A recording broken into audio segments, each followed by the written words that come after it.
How you doing, ladies and gentlemen? Today we're going to take a look at the 2021 Chevrolet Trailblazer. I have one here. This is Pacific Blue. It's an LT model in front-wheel drive, and we're going to take a look at it, and then we're also going to drive it because I have to go to one of our other locations to pick up a front-wheel drive LS Trailblazer that I sold. So it's going to be nice. We're going to get to drive this one with the 1.3. Then we're gonna get to drive the 1.2. We'll be able to kind of see the difference and just kind of get a first look for you and also for myself, and a first drive. So we'll kind of experience it together.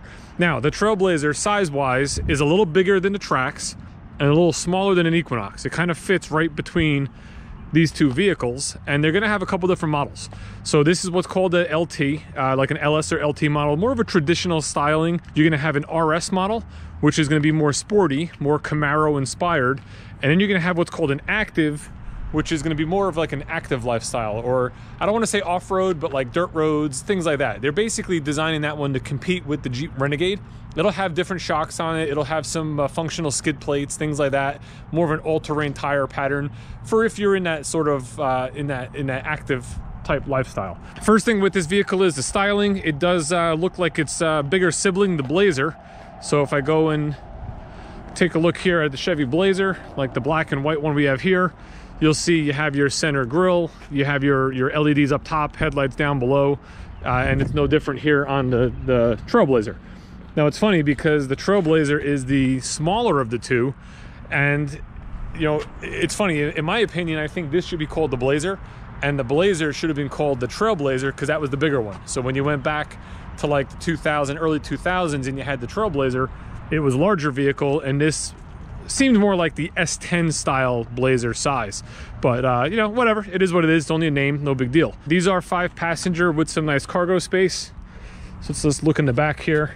This does not have the power gate, but the power gate is optional. So depending on what model trim you get, you can add it as a package. You'll see here you have some nice cargo area. Underneath this panel you have your spare tire with some added room, you know, where you can kind of store things in here as well if you'd like. And then one thing I like about this compared to the Trax, which really is the main, you know, the closest vehicle in my opinion, is the seat just folds flat. In the Trax, you have to first lift up the cushion and then drop the seat down.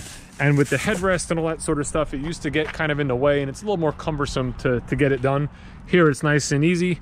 And if we fold down the other side like this, you can see you have a nice flat load floor.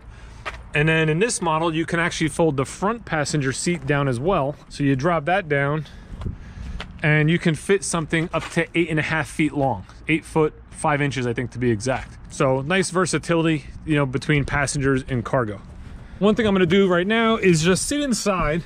I always do this in my videos. I am 6'5". I'm a pretty tall guy, so I like to kind of show off the room in the vehicle because, in my opinion, if I can fit, the majority of people will be able to fit as well. And this is pretty much where I would have my front seat. It's comfortable. This is a tilting and telescopic wheel, like most Chevys, so this goes up and down, forward and back, so you can get it adjusted, you know, for your preference. And you can see I got a lot of headroom. You know, it's a nice, comfortable seat. One thing with tall guys is the seat tends to stop way before your actual knee, but this one has the power seat, and with the power seat, I can kind of dip the back down, lift the front up, which gives me a little bit more support. But this is basically where I would have the seat. And now what I want to do is I want to jump right in the back and show you how much room I would have sitting behind someone of my size. As you can see here, you have a wide opening, so it makes entry very easy into the vehicle. Once I sit inside here, I have about 1 inch of headroom, you know, where my head is not hitting the ceiling, and my knees are basically just scraping the seat. And again, this seat was set up for me to sit in the front.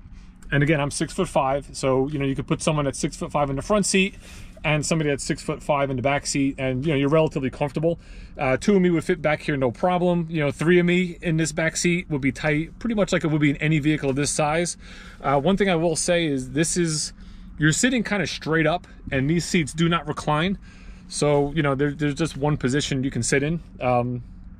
But it's nice. I mean, it's got good room. You know, it's comfortable. In this particular model in the back here, you got USB, USB-C, and an actual 3-prong outlet. so you can keep devices charged and stuff like that. You got a couple of pockets on the back of each seat. Cup holders in your doors, you know, you can put a bottle or whatever. And then this one actually has the one package which gives you the fold down cup holders here in the center. I'm gonna leave this plastic on here, but you get the idea. So that's something that comes with one of the packages in an LT. It's actually the leather wrap steering wheel, the leather wrap shift knob, the interior being leatherette, and then you also get that that armrest we were just talking about. As we sit up front here, we have a push button start, so we're gonna get her going. I like the layout in the interior. I think it has, you know, just some nice design elements, the way the trim pieces are and the way it curves around the dash. I mean, it just has a nice layout. Our screen here is an 8-inch color. It's full touchscreen, very easy to operate. Basically just press, you know, the button for whatever you want. Everything you see is a button.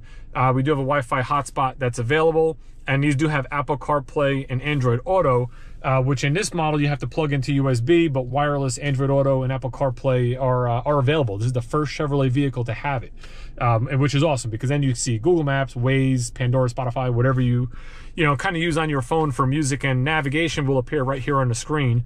I have a Samsung Galaxy S10 Plus in a case. Looks like you have a little spot here to put a phone.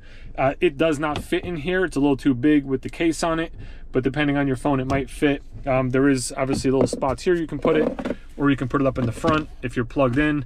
You know, so there's all different little compartments and pockets and stuff like that. You have a nice storage. This is sort of an issue for me. There's no way to pull this out. You have to kind of pull it from here to get to the rest of the storage. And I guess if you had some stuff in here, how would you pull this out? There's no like little indentation or anything that you can use to kind of pull that out. Just one thing that I noticed, not really a big deal, but it also has a small storage area here that a passenger can kind of lay a cell phone or whatever they may want that would fit. Standard size glove box, and in your doors, of course, you have your cup holders, and you can fit umbrellas and things like that. So there's plenty of little spots for storage and just to put things that you maybe carry in the vehicle all the time. Pretty basic as far as climate controls. You have your fan speed on the right, temperature on the left. This does have auto, which you can set your temperature like a thermostat, and just you know, it'll operate for you. That's optional in certain models. This has the heated seats with the leatherette, and you know, just a very easy system to use. It does have redundant controls up on the screen here where you can use the screen to control everything down here. You have your preference. And the only thing I noticed, like these, they feel a little loose and they're very, very easy to turn, which is funny because it almost feels like, I don't want to say they feel chintzy because they sort of do at first, but then when you use them, they actually operate very easily. It has sort of a positive click between each little, each number. So as you're changing your temperature, you can stop very easily between each one, but you could also spin it real fast to just get down the dial. So, you know, again, trying to pick apart little things, it doesn't matter to me. I don't think it's a huge thing, but maybe something that you'll see people talking about. On the steering wheel, pretty basic setup. You have your cruise control on the left. You have your driver information center buttons on the right, which is right here. So you have your trip odometer. You can go through all different settings like vehicle speeds and fuel economies and, you know, trip odometers, all that sort of stuff. Vehicle is going to give you your units and follow distance indicator, tire pressures, which we actually have to drop down when they PDI it, and some basic economy info as far as your fuel consumption and stuff like that. Again, pretty standard for General Motors. Volume controls on the back. Here you can change stations on the back and track titles and stuff like that.